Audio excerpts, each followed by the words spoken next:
Okay, I can see quite a few names on the list now. So I think we'll make a start. People can join us as we get started.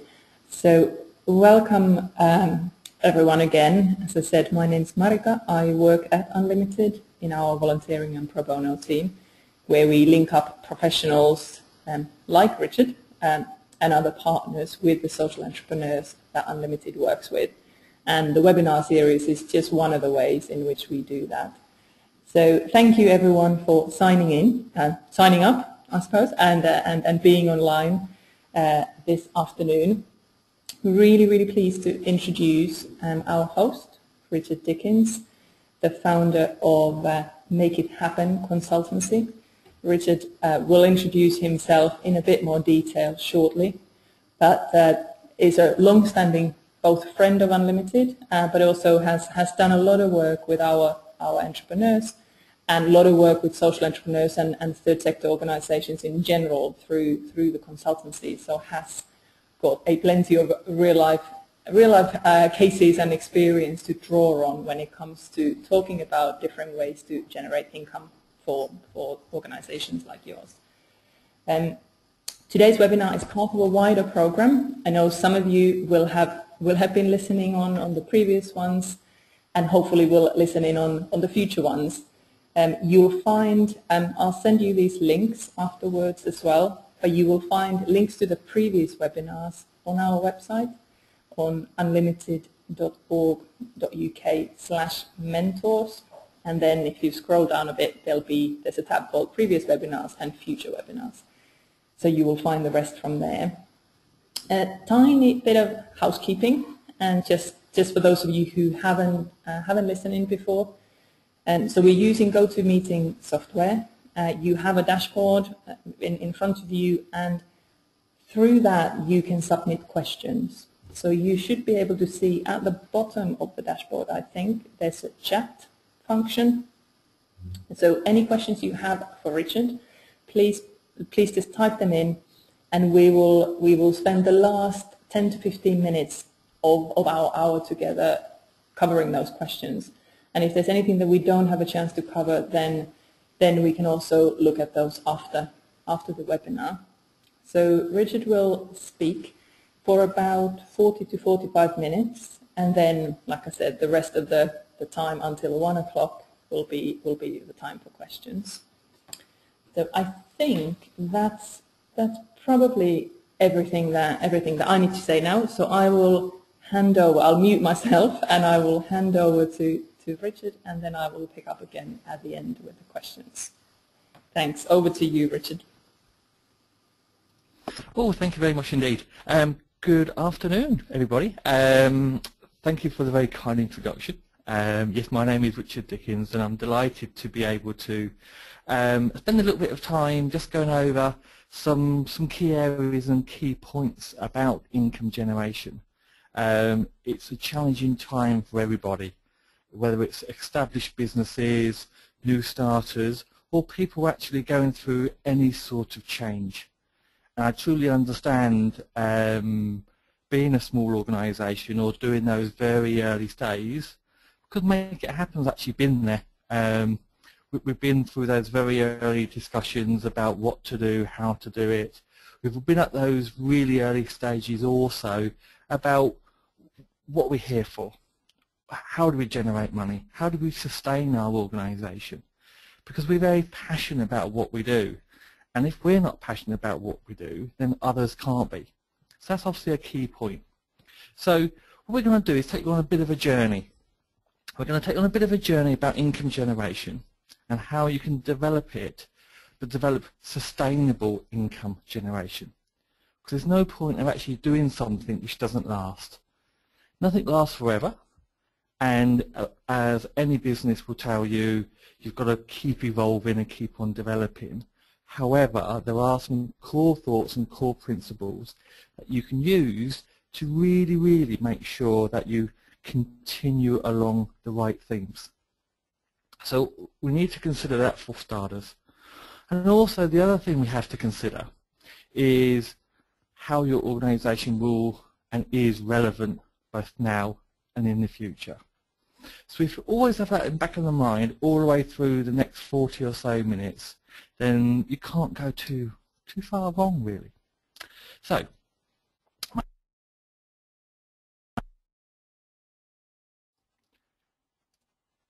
and there we go. A little bit about us, just to make sure that we can demonstrate our legitimacy. There's no point me telling you that, hopefully, ways of actually achieving income generation, but actually we're very practical. So we've managed to generate £103 million worth of income using the approach we're going to go through shortly. And £103 million is not bad, actually, we're quite proud of that. But actually the way we see it, it's £103 million which gives the opportunity for an organisation to reinvest, develop, create value, create impact, and basically achieve what you want to achieve.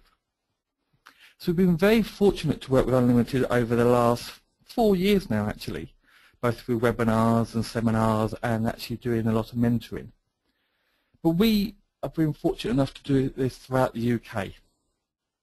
And yes, there are some differences of how you can generate income in different areas of the UK and different sectors, but we can include that. We are the founders of the Social Value Quality Mark, and that's actually a mark, first one in the UK, to actually clearly define the quality of the value, both financial and non-financial, that you create. We've been fortunate enough to set up 83 social enterprises and charities, and that's based on individual values, but also focusing very heavily in trying to understand and trying to embed the social change. And we're actually fortunate to be connected to the Social Enterprise UK, the Cabinet Office, and also have that academic knowledge and backup and qualifications also. So that practical knowledge, that connection, as well as that theoretical knowledge blends a very nice approach. And this is the approach that we wanted to go through with you today. So we've got some good grounding. So, first of all, the first thing we need to consider is actually about sustainability of your organisation.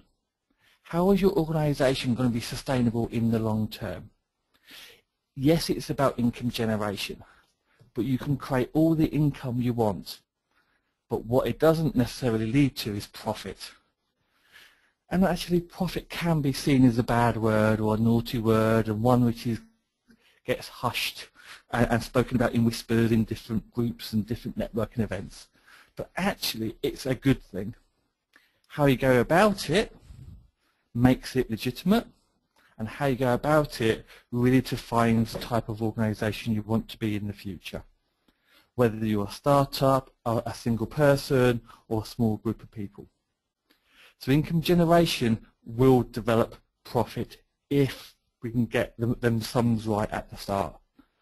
So don't just generate income for income's sake. You won't have an organisation past 2 or 3 years. The first, number one rule is cash flow is king. So without creating profit, surplus, yield, all those lovely different words, then you won't have an organisation that you can continue to develop because you won't have the money there. So that's the first thing. Now, profit is actually split into 4 different areas, which we're going to come on to. So it's not just as simple as making profit. Now, as your social entrepreneurs, regardless of legal structure, your ethics and values will play a very big part in what you do. Also the way you act. So if you take banks, for example, they act in a certain way where profit and generating big large sums of money is the number one reason for being. Within your organisation or for you as an individual, you may see that as a secondary thing. Your first thing may be solving a social issue. So preventing homelessness or creating employment opportunities or training people. But ultimately it forms part of your ethics and beliefs. Now that's really important, because this is where you start to set yourself out from the crowd, because your type of service, your type of product may not be the only product in the market. However, your approach, your values, your way of delivering, your way of communicating, your way of selling may be unique, or certainly puts you apart from the crowd. So that's really important lessons to start learning as part of income generation. Then we've got people. Well, actually, everything's about people. Today is all about people. We're communicating, we're discussing. If we had webcam, you could see me today. Not a good look, but it's all about having that relationship with people. So if you think of your organization now, how does it support, develop, and nurture people? Then think externally. How are you going to do that same thing with your customers, with your clients, with your service users? Because there's no point trying to create income every day of the week when you can't retain some of the income that you already have. Or hopefully a year, 2 years, 5 years from now, when you're successful, the hardest thing to do is keep on getting new customers. The best thing is to retain the ones you've got. So it's all about people. And the final aspect of sustainability and income generation is the impact that you create. So depending on what type of organization you are, whether you're a private limited company, whether you're a social enterprise, whether you're a charity, or whether you're a self-employed, you all have a similar impact that you want to create. A lot of times it will be social. So you'll be making a difference out in the community by selling products, trading services, but ultimately it's impact that you create, which again can create your own unique selling point. I don't like acronyms, it's not a big thing of mine, but it is the USP, and you'll hear that quite frequently within business. What I like to say is, it's your selling point, it's your different, what's your point of difference? And that can be very heavily into the impact. So how often would you have a discussion with yourself or with colleagues or friends down the pub where you say, that organisation down the road, they always get the money. They always seem to do, out in the community, they always seem to be getting the contracts, but they don't do a particularly great job. Now, if we reverse that and said, okay, if we can create income by demonstrating your impact, then actually we can start to reverse that. So you become that organisation that everybody starts to speak about, but in a positive way. So kind of simple things really, but certainly a core grounding. So first element then is income generation and key questions. And these are ones that you can kind of consider obviously after this webinar. But one of the core things is, what do people value about you and about your organisation? What do you have that other people want? Now, again, it's quite a simple thing, but you'll be surprised how often people can get it wrong. Now, for those who are young, well, actually old enough to remember, I always use CNA. So very similar to like a Marks and Spencer's. They were multi-million pounds for many a year, but they lost track of what people liked about them and valued about them. So from an organisation which was turnover, I think 200 to 300 million pounds, they went down overnight. M&S, same thing in many ways. They were struggling because they lost track of their customer and what the value of that customer placed on them. When you first start out, you've got to do your homework. You've really got to understand what people want. And sometimes it's stuff that you don't want to hear. So when Make It Happen started out, we wanted to develop into an organisation which is all about the client, all about people, all about doing things tailored, not using a generic approach to solve sometimes quite challenging individual and complex problems. So one of our values personally was to treat everyone differently. But when we actually went out and spoke to people, actually they said, no, but I sometimes just want a quick solution. So they valued a quick solution rather than sometimes a slightly longer process. So what you need to do is actually ask them just that question. What would you value about your organisation? What's important to them? And then actually understand, how do you know they value it? Is it about the support they offer? Is it about the level of volunteers that you generate or support, gain support from? Is it about the relationships you build? Is it about the number of people who attend the drop-in? So it's great having that, but you've got to what you do with it. And then how valuable is your products and services going to be? Because life is changing. Society is changing. We're getting ever more complex and diverse. So your product now and the way that you may deliver it, that you create it and communicate it will be different than next year, because people's expectations are changing. Yes, they want more for less. Yes, they want things cheap, like we all do. But actually, there's still a value people want. They still effective, feel good. And then how much will they pay? Well, how much you want to pay, how much you're prepared to pay, completely different things. So you need to choose what type of organisation you're going to be. So take petrol, for example. Now when you drive your car and it gets too empty, you choose where to go. So you can go to the local supermarket and fill up the petrol, and it's cheap. Yep. And there's always a queue, or they're certainly very, very busy. So they make their money purely by the number of customers coming in. So they make less profit per customer, but more customers. Then you could go to a local village or a small town, or potentially on the motorway, and they know full well that actually it's emergency. You will fill up there, far dearer, but they make a lot more money on you. So you need to decide what type of organisation that you're going to be.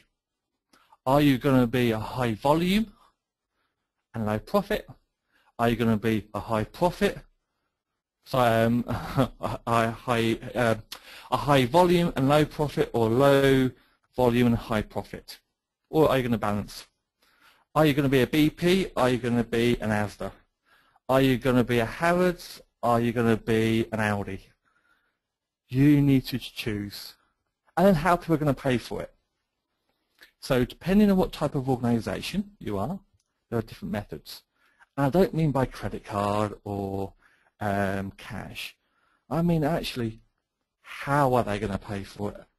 Who's going to pay for it? Within health, for example, people with long enduring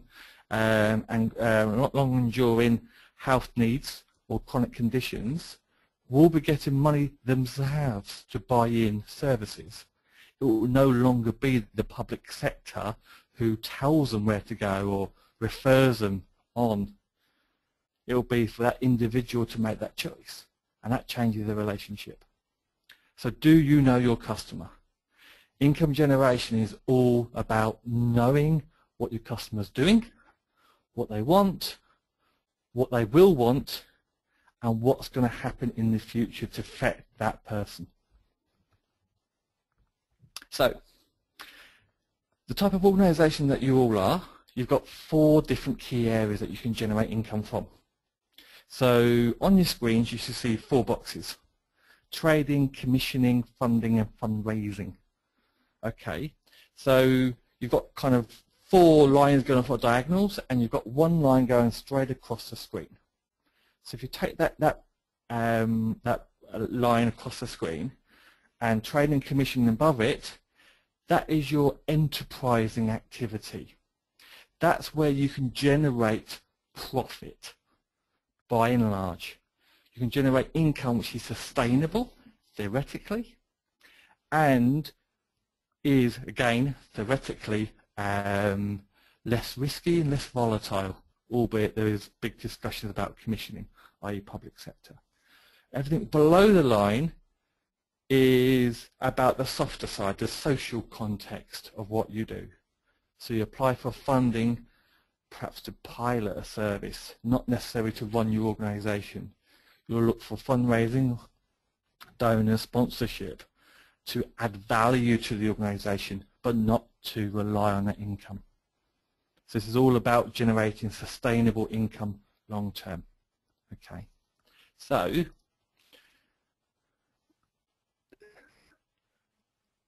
just a little bit of flashy art for you. Only one today, I think, is how this breaks up. So take commissioning. Commissioning is all about public sector. So this could be local authority, so councils, clinical commissioning groups, so health. This could be social justice, so police, or it could be other local public sector services. There's money to be had here, but there are some really, really essential pointers which I'll come on to in a bit. So you can generate money, you can generate profit. Okay, doesn't necessarily mean that you have to be small. You can be large, you can be an individual, depending on what type of services or products that you have on offer. Now, trading is business to business or an individual. So today, you may decide that you will go out, set up a shop and sell, I don't know, teas to the public. So that's business to an individual.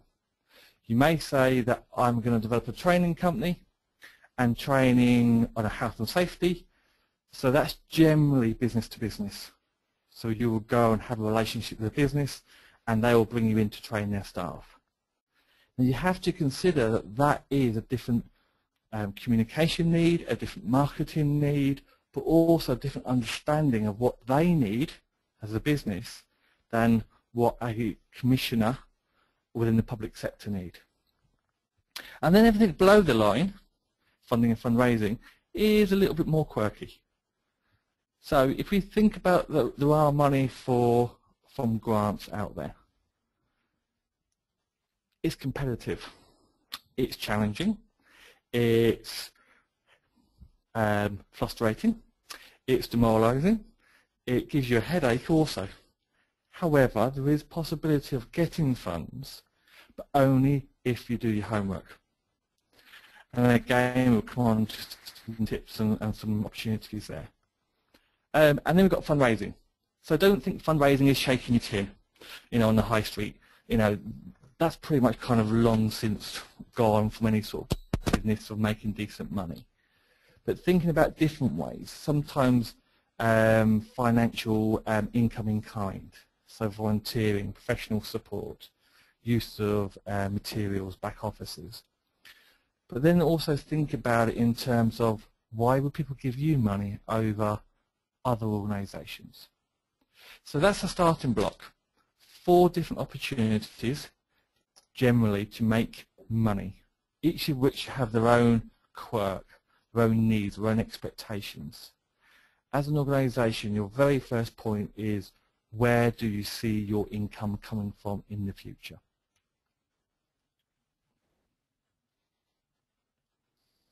Now, following on from this, it's really important to actually understand that every individual within those areas, so organisations and individuals, value things differently. Okay, so if you're selling to the public sector, in many ways what they're looking for is how are you going to save them money. Now, it's really nice to say that the public sector today wants to create change. It does. It wants to see everybody better. Yes, it does. It wants to have fantastic communities. Yes, it does. But ultimately, we don't have enough money within the country.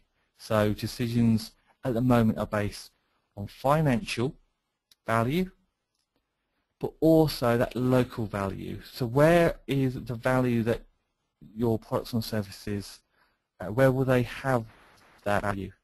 So for example, if we're in Manchester, absolutely no point in actually having money being saved in Leeds. because actually that doesn't do any good. However, what you can do is look about where the benefits of your services or products will be. So if you deliver something which prevents other things from happening, then there's a value to it. And then it's up to you with research to decide how much financial value that has. Now trading, business to business, business to an individual, what they're looking for is a fair price.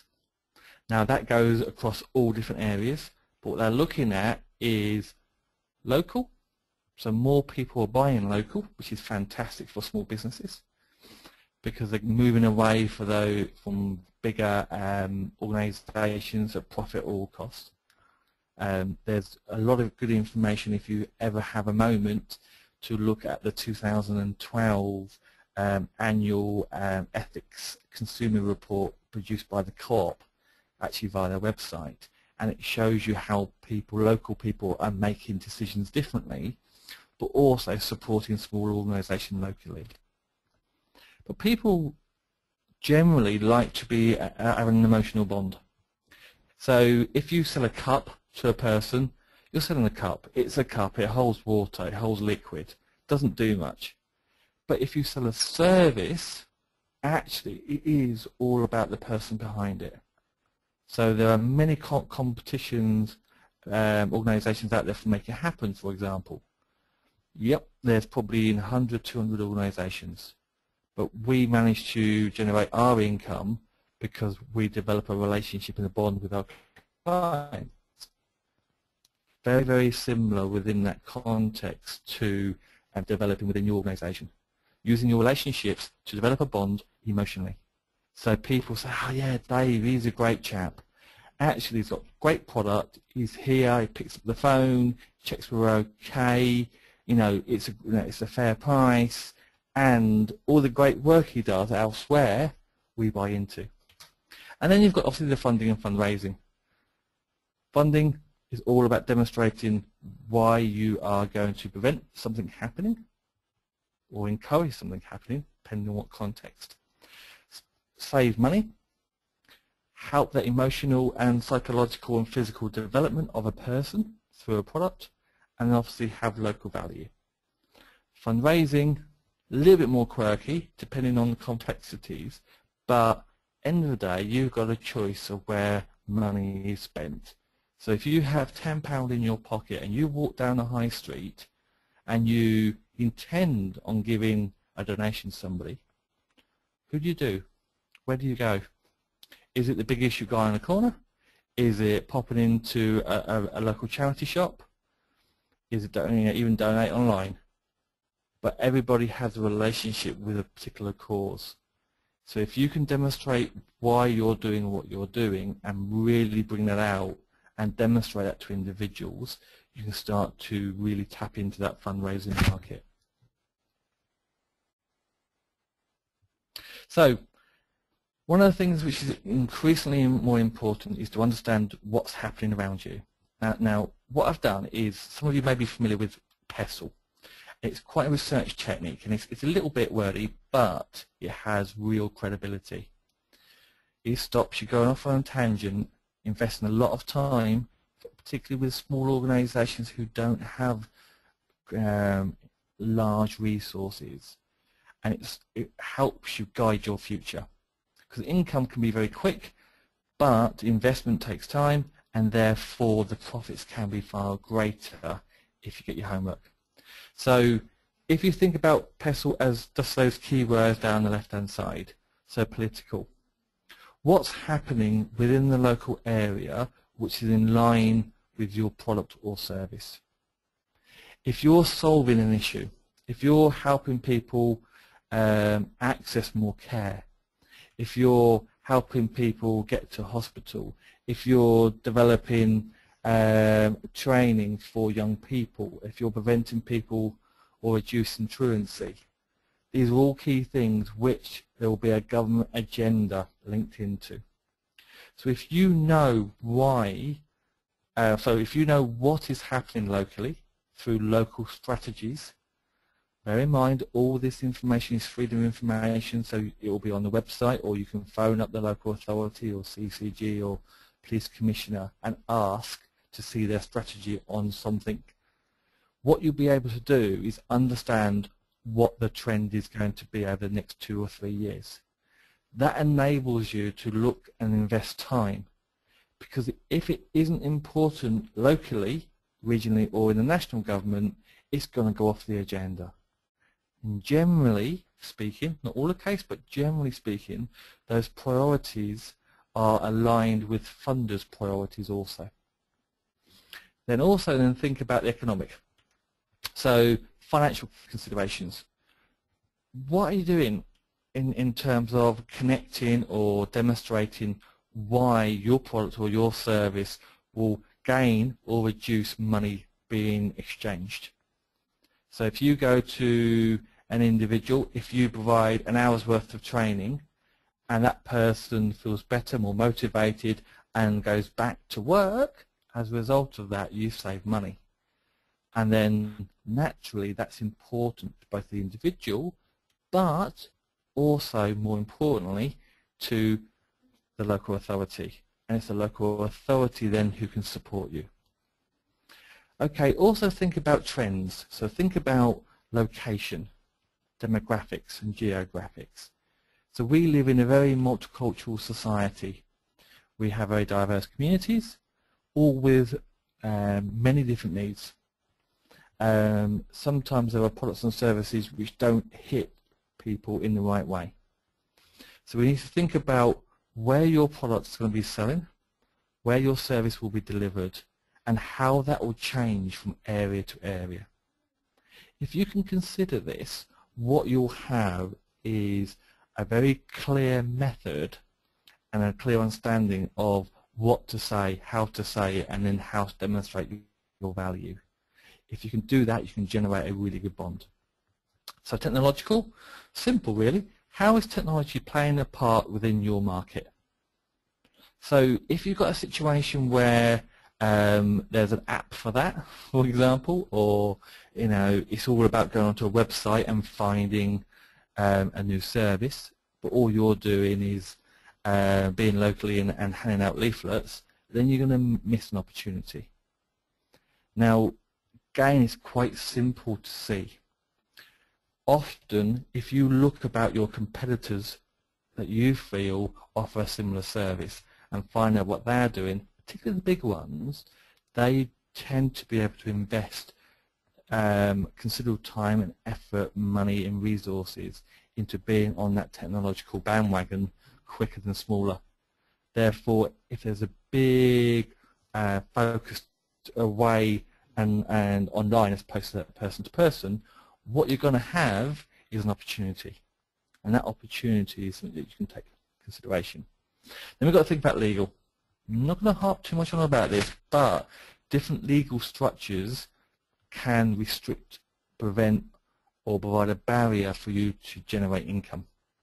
So certain funders, for example, don't like certain organizations. So you may have traditional funders who don't like social enterprise. More and more do, but there are some. Traditional trusts, in which there are 120,000 of them in the country, don't necessarily understand what a social enterprise is, and therefore can be problematic in generating income. So big consideration there. And the final one there is obviously ethics. So it's demonstrating why you can solve a problem. It's demonstrating how you behave, how you act, and how you can develop a relationship. For example, 85% of all Make It Happen's income comes from referrals, and that's because we develop relationships and use our own personal values and align them with our customers and vice versa. So if you can generate 85% of all your relationships from referrals, that reduces down all your marketing, reduces down all the capacity and time you need to go out and do that, because it's being done for you. Okay, so now we're going to consider about how. Okay, so what we have here is a very simple way of looking about developing. So developing money, developing your product, developing your service, developing your organization. You've got choices to make. So when you just start out, you literally are completely new.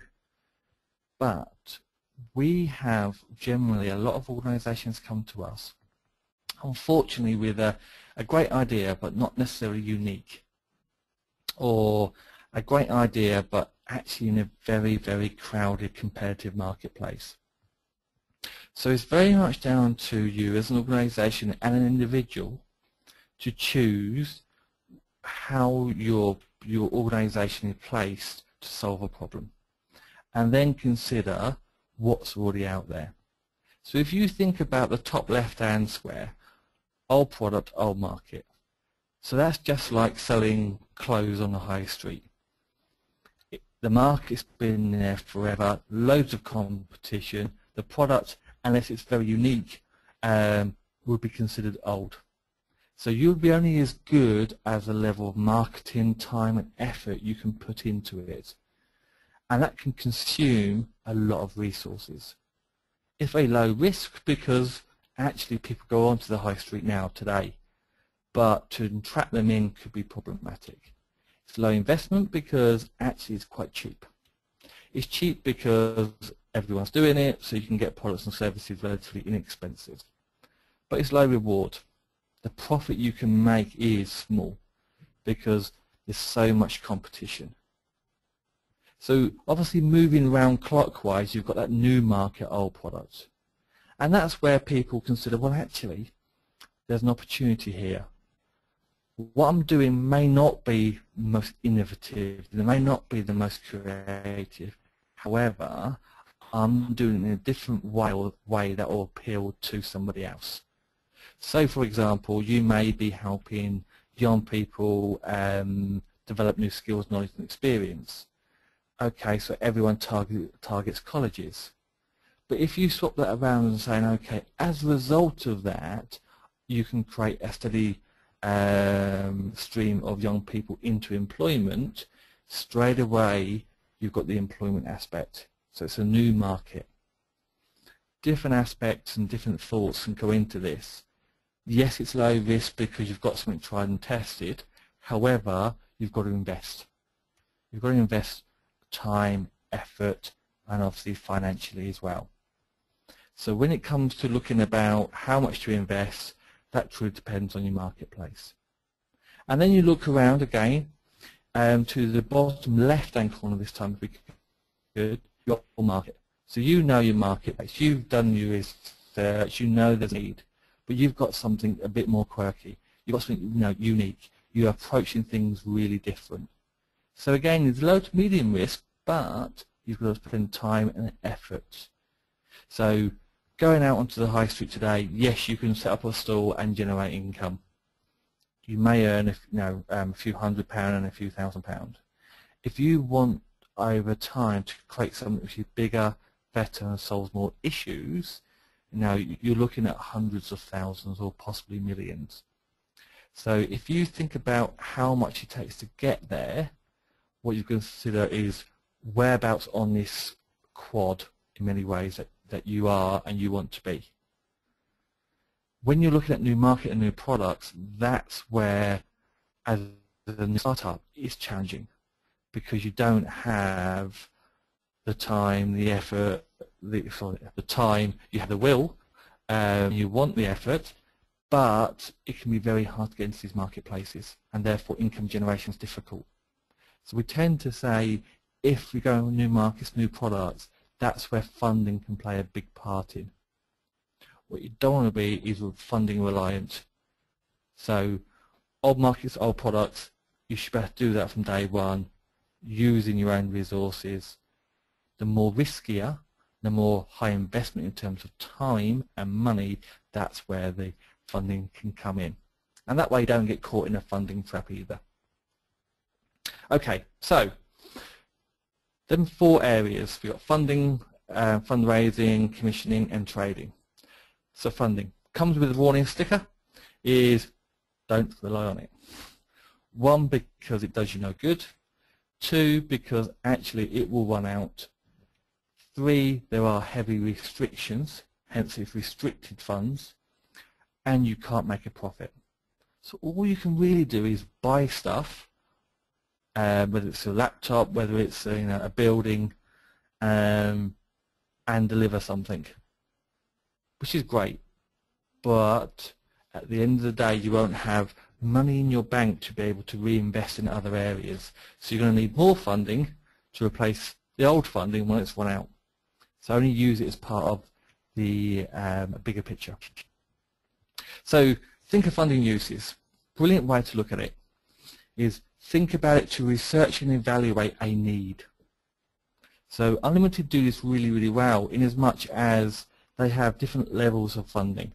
So you can go out and assess the market, you can try the idea, you can have that support in pre-startup stage and then post-startup. So understanding there's a market there to create something. Then looking about developing a product or service, because it costs money. If it's online, you need a website, you need app development, etc. If it's about a service delivery, you need to have the training, the development, the recruitment. And then it's about, if you're doing something slightly new, something different, it's about creating evidence. Because if you're without the evidence, why are people going to go to you? Where there may be a lot of other competitors out there. So look about collecting evidence of need, evidence of value, and evidence of impact.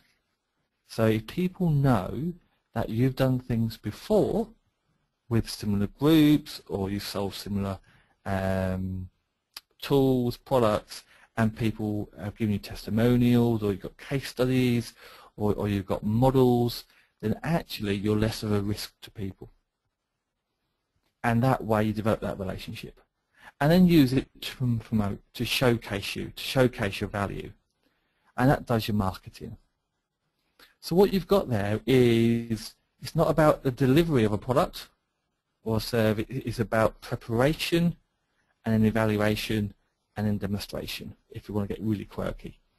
And that enables you to get outside of the funding trap.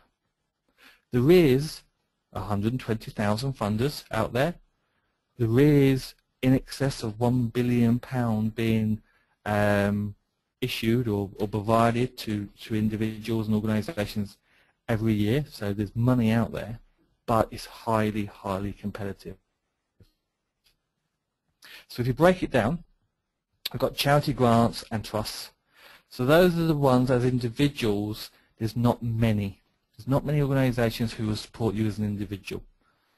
Unlimited are one of the few, actually. Generally, grant providers prefer to give it to you as an organisation. Less risk. For different reasons, but less risk and more chances of success. So, still the best tool and the most free tool on the market today of finding grants is Funding Central. Simply, it's fundingcentral.com or .co.uk.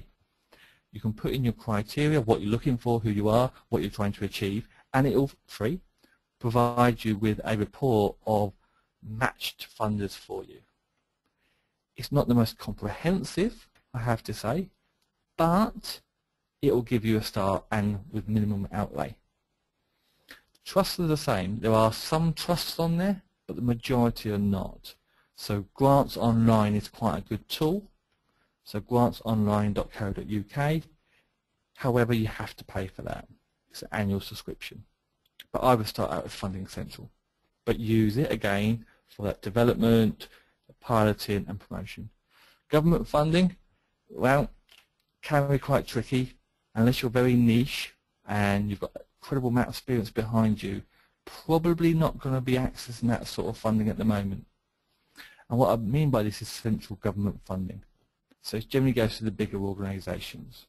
However, there are some local funds out there, generally from a few hundred to a few £1,000. I'll come on to that in a minute. European funding, stay clear unless you've got a person pretty much to manage the projects and manage the reporting. ERDF or ESF are European monies, millions of pounds, which UK residents and organisations can apply to. It's extremely difficult in terms of reporting and the criteria you have to reach. I wouldn't suggest any organisation at micro size gets anywhere near that at this stage. Then you've got lottery. Well, big lottery, everyone knows that. Still one of the biggest funders in the UK. Still likes charities and social enterprises. Are going down the route of requiring a number of different things, which we'll come on to in a minute. Still large pots of money and change regular. Then we've got social enterprise funding. So if you're a social enterprise, some of the older funders, as I said before, not so keen. Social enterprise funding is demonstrated and created all for the particular social enterprise that you are, whether it's a community interest company, a cooperative, a non-for-profit organisation. So these are ones who understand that you make a profit, but that profit is then reinvested for social good. So it is non-for-personal profit as opposed to not-for-profit. A charity doesn't necessarily make profit, but it makes a surplus. But again, it reinvests that for social aims. And then you've got loans. Now, not many people like loans, however, as a small business, they are underwritten by the government. So there's a limited risk there. Within social enterprises, well, again, you can get payment holidays, you can get 0% interest rates, you can have people who come in and actually do part loan, part grant. So the way more organisations are looking at is, if you're not willing to take out a loan, do you really believe in the product or service that you're offering? Now, that's a debatable and quite argumentative issue, but that's the thought. How much should you believe? How much are you willing to invest? So to access this funding, again, lots of money, billions of pounds. You can't just kind of throw in funding bids left, right and centre. It doesn't work anymore. As you're probably well aware already, it's tough. So what you need to be able to do is identify key and core strategic projects. So whether that's your organisation and you're looking for startup development funds, or once you're developed, you're looking at 2 or 3 areas, up to maximum of 5, of areas you want to develop and grow. Again, products and services. And these should be linked into your business plan, because more and more funders of what they're looking for is saying, don't apply for money because there's an opportunity to. We want to make sure it's important to you. It's one of your strategic objectives it's going to fulfill. Otherwise, you get all these people just applying for a funder, and unfortunately they can't fund everybody, and therefore there's problems arising. Number 1 failure for funding is no evidence of need. And that's really based around, actually, you've got a great idea, but how do you know people want it? How do you know people will buy it? How do you know people will support it? So when I said about the research, the epistle, this is why. You need to be able to go out and do that research and find out. Now, unless you're looking at doing something completely brand new, and you can get funding to help that startup, anything once you're established, there's almost an expectation that some basic market research has been carried out. A lot of it can be done through websites, through online, through having discussions with local people, but there's more to it. So almost you need to create, and I put a mini business plan, but like a project plan, and it encompasses 3 areas. How do you know there's a need, and who's going to buy, who's going to support you? What are you looking for, and how will that resolve a need? What is it going to cost, and how are you going to make it sustainable in the future? So 3 key areas. Now, anything you do in that area is not wasted, because if you write it as if you're proposing a project to a funder, then almost you've got a copy and paste scenario into funding applications. Okay? And what you're also doing is restricting the level of funders that you would apply to. Not in a bad way. You'll be able to clearly identify perhaps 5 really strong opportunities as opposed to 10 average. So you're only applying for ones which you've got more chance. Okay. Got to be demonstrating your value and impact. So what are you going to achieve as part of delivering upon that funding. How are you going to achieve it? How are you going to measure it? Now, what you can do is actually put time and cost in any funding application to measure your value and impact. Because what funders expect now is for you to be able to define what you've done, how you've done it, what you've achieved, and then be able to replicate that if it's a success. But only replicate it, say, if you've got an evidence base to use. And then why are you the best organisation? Unfortunately, everyone says they're the best organisation. It may not be the cheapest, it may not be the biggest, but why are you the best? And we say, why are you the most valid organisation to do what you want to do? And you split that down between revenue and capital. Now, capital is all about kind of buying assets or one-off purchases. Actually a lot easier to get funding. Revenue, which everybody wants, to pay salaries, a lot harder. So we've got to consider that if you just started out, you're not going to get a £60,000 or £100,000 salary. You've got to be considerate in terms of your income. And funders like to see wages, and what they say is wages that are reflective of your income, profitability and success of your organisation. So you start off and build. You might pay the best wage, but you work towards it. And then how are you going to demonstrate sustainability in the future? And that's quite simple. Pure and simple is, if you're getting a one-year fund, what you're going to do to continue that project after that one-year funding has run out.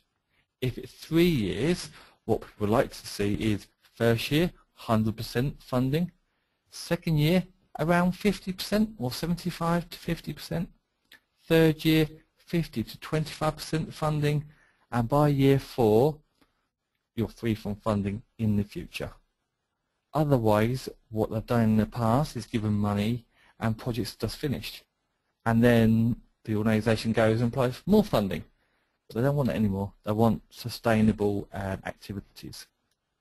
So demonstrate your sustainability, really, really core.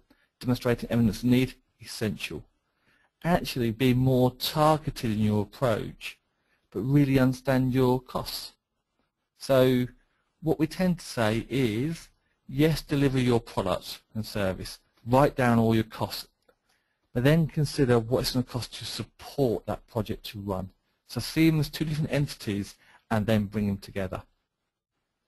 It takes management time to deliver. It takes infrastructure.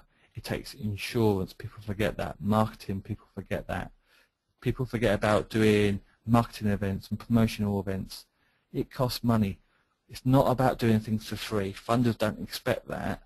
What they do expect is value for money. And then only target core funders based on what you're looking for, and only use it for research and development. Okay, so we've got funding, quite a minefield, good potential, not going to kind of keep you sustainable.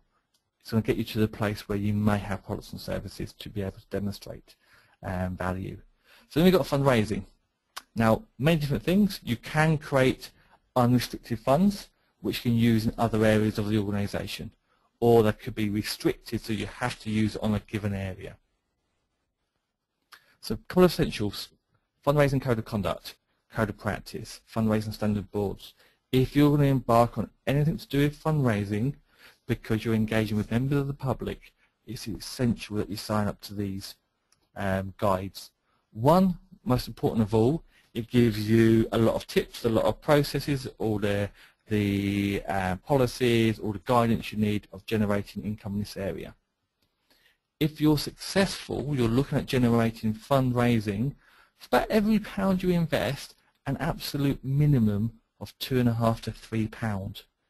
So about a 3-in-1 ratio, depending on your cause.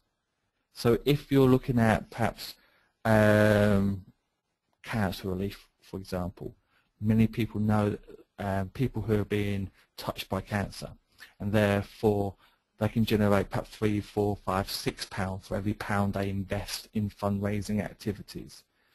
If you're doing something a little bit more kind of less motive in terms of perhaps supporting environmental issues, less people are affected by that and tends to be lower. So again, good opportunity. As a small organisation, you're going to need to invest, but the rewards can be great. But it's no longer about a one-way. It's got to be more about developing a fair relationship. So, for example, if I give you £10, I want to feel good about it. And people want to feel good about it. So how do you make them feel good? What do? Just take the £10 and never see them again?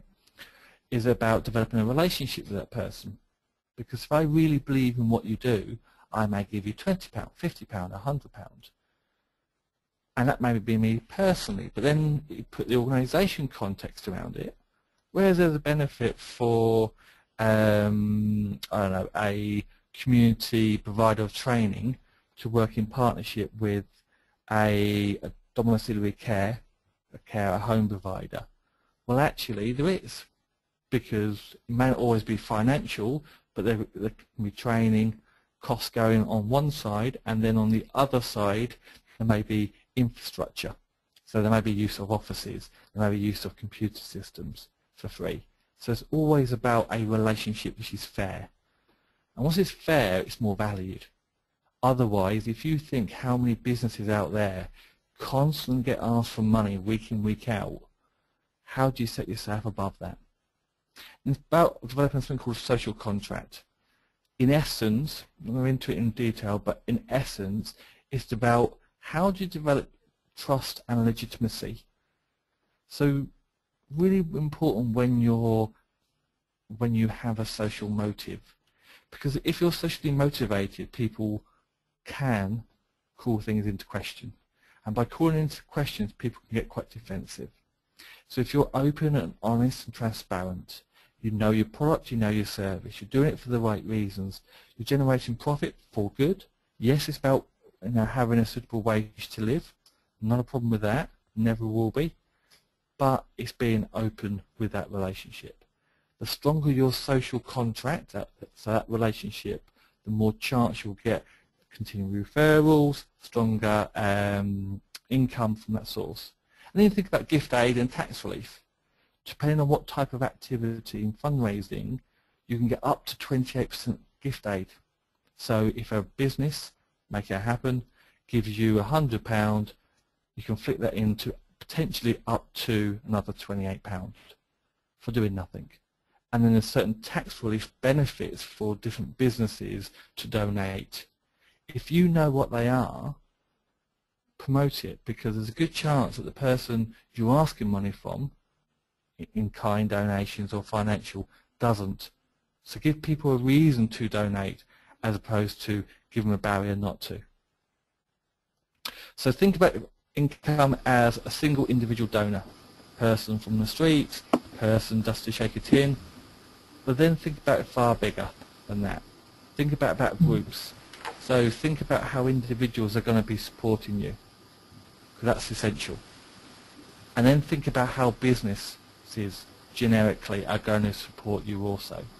Now by doing that, what you've got is a situation is a very strong, robust relationship which can help you through those tough times. Hi, Richard. Hi, it's Marika. Yes. Sorry, Richard, to interrupt you. I don't know if you can hear me okay. I can indeed. I've just realized it's 1 o'clock now. Oh, a bit one at a time. So yeah. we are kind of running out of time, but I'm not sure. Have you got we can go over a little bit, and if there's anyone listening who needs to go at 1, we are recording this, and we will share the recording afterwards. But I just wanted to flag up the time, Richard, that we're now at 1. So if there is a way to condense the rest into sort of 5 to 10 minutes, that'd be perfect. About 5 minutes. That'd be great. Yeah, I've waffled on too much, obviously. No, you haven't. It's a big topic. Yeah. Okay, so hopefully for those of you who are still online, and there's still quite a few of you, which is fantastic.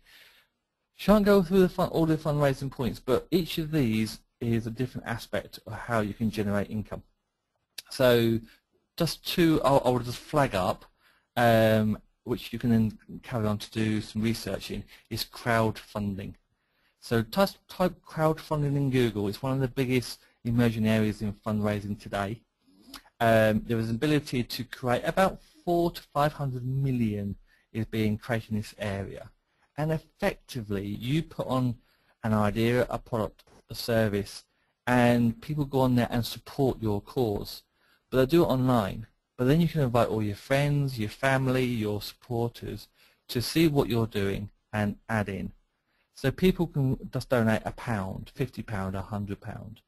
And there are organisations on there from recycled paint through to providing training for the elderly. But you really have to look at it.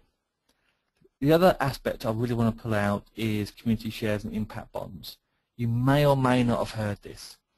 As a small organisation, I wouldn't go near it yet because there are a lot of legalities around it. But essentially, what it is you issue shares or a promise in many ways, and people buy into that promise of something that you will achieve in the future. If you have chance, the best thing to do is Google MUFC, so Manchester FC, and that is basically a supporters who are trying to set up a football club alongside Manchester United, and they have issued shares for people to help them buy a stadium. So almost you buy a seat of the new stadium. They've already created £1.3 million. So that's quite good. So just type it into Google. You can find more information, but just be careful. The final aspect I just want to put in there is membership. Membership's great. We have loads of membership, but by and large, 2/3 of people don't renew their membership annually. So there's a lot of time and a lot of effort for little. People only buy in once you've got a robust offering, so you can solve a problem for them. So just bear that in mind. So effectively, every pound, there's a £3 investment. Good ideas, takes time, need constant drive. Great opportunity for volunteers, however. So demonstrate your value, both economically and locally. Demonstrate the emotional side, so why people will engage with you and what makes them tick. And demonstrate what physical change that you will create. But rather than saying, just give me £100, break down an hour of your time. Break down what an event would cost. Break down what a training session would cost. And ask them to sponsor or support that. A lot more success has been achieved on that area, which is fantastic. So, gain some ideas there, which I shan't go into quite yet. Now, commissioning, quite simple, is public sector. Now, public sector is all about prevention and value. Very simply, there are 7 key areas on the page now, which if you can demonstrate how you achieve something against them, an impact against them, you've got a method of going to your local authority or CCG to gain money. So, do you prevent a health inequality or an urgent case or a crisis happening? How are you helping develop new skills, knowledge and experience? It may not be your primary aim, but you may do it as a result of what you do. How are you reducing crime? You may provide something to do with housing, but by definition you may reduce social antisocial behaviour. You may improve people's well-being. Demonstrate that. You may help employment, social and environmental. There's more information actually on our website, and I'll send some more information out at the end of the webinar on this. All about research, all about demonstrating your value. You'll have a value in abundance, but it's how you demonstrate it. Simply, you ask people what they value, and then you find a way of demonstrating how your values meet that value, if want for a better word. Look about what is statutory locally. There's certain things have to be provided, and there's certain things that don't. At the moment, it's the ones that don't are where cuts are happening. So there are 15 to 35% cuts, but there are organisations who are generating more income through public sector. And it's about communities solving problems. So demonstrate how, as a local provider, you're engaging with the community to come together to solve a community issue. If you can do that, you're also attractive to bigger organisations and the local authorities. So go to them with a solution, not a problem. And consider piloting. If you can pilot, you potentially get a 2-year uncontested contract. Now, these points on here, very simply, Google them. But these are 6 or 7 key areas which affect people today in commissioning. Particularly, I'd like to draw your attention to 2 areas. This is the first 2, Social Values Act and Localism Act. As small social entrepreneurs, these are 2 areas which actually can really play a big part in setting yourself up. Effectively demonstrating value in the local community, you should be able to do that in different ways, and localism is about solving local issues, as I said before. So commissioning tips, all about raising your profile. Size is not important, but actually value and impact is. Demonstrate relationships. Simple as that. Consider doing a taster session. Get people to buy in. Why are you better? How can you prove it? And know your competition. Just because of competitors don't mean that you can work together to create additional support and additional resources for you. And then trading, very simply actually, we touched upon it before. In essence, you're free to sell whatever you would like as long as it's in your social mission. So a social enterprise, you can sell TVs if your social mission is about employment, because you're employing people to sell TVs. With charities, there are a lot stricter rules, as you appreciate. Private businesses, there's no rules, as long as it's legal. So think about what you can do. Think about using your skills, your internal capacity, and knowledge. Don't consider going completely off-wall because you haven't got the resources to do that. Carry out market research, target and profile your customers. Think about how you're going to sell your value, and consider that if they support you, that what you're going to do with the money, and demonstrate that. Just because you know, don't take for granted that other people will know as well. And finally, is you've got your business plan. Create a 2 size of A4 of how you're going to generate money, just specifically, and create a basic action plan. And that will help you consider and demonstrate value, keep your focus on generating income, and see income as a way to achieving a problem, a way of achieving a solution to your problem, and not just a side issue. So apologies, it took a little bit longer. I did waffle a little bit, but I hope you found it useful, and I will pass you back over to the lovely Unlimited. Hi, Richard. Thank you very much for that. Thank you. And I think we've said this before, but it is a big topic, and it's a little bit unfair to ask you to cover that in 45 minutes. So no, thank you for walking through the different ways of generating income, and some of your tips on how to address those.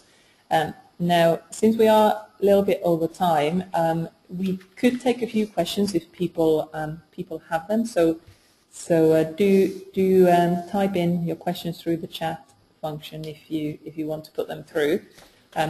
What we also can do is I'll follow up with a recording and a link to Richard's website where you'll find more information about all of this.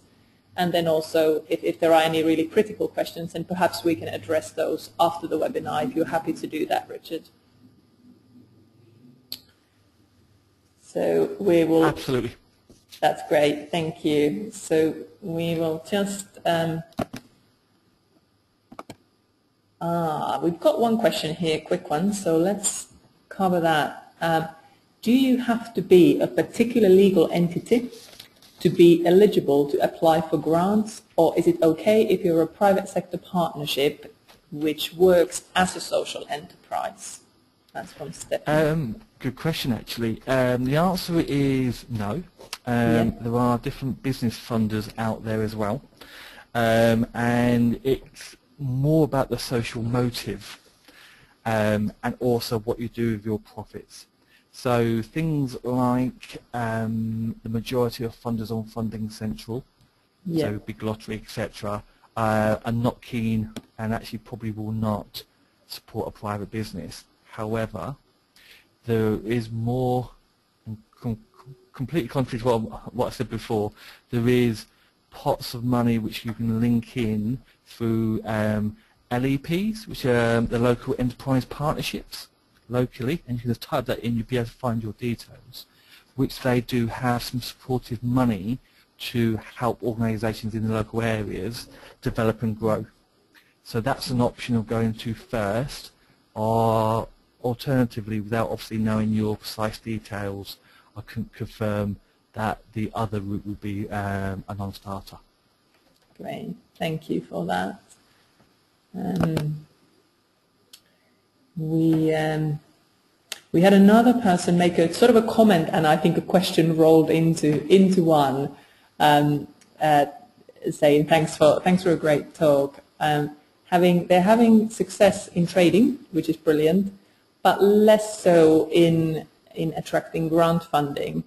But what they're really wanting to do is to try something new, which is what they'd like to attract grant funding for. So there's this tension between, should they just keep on doing what they're doing as that is bringing in income, or should they still try and go for grant funding or other ways of funding the more experimental work? I don't know if you have a comment on that. Actually. Well, what I would tend to say is, if you think about your 80-20 rule that you kind of hear bandied about, 80% is all about running your business and the ongoing development of that business.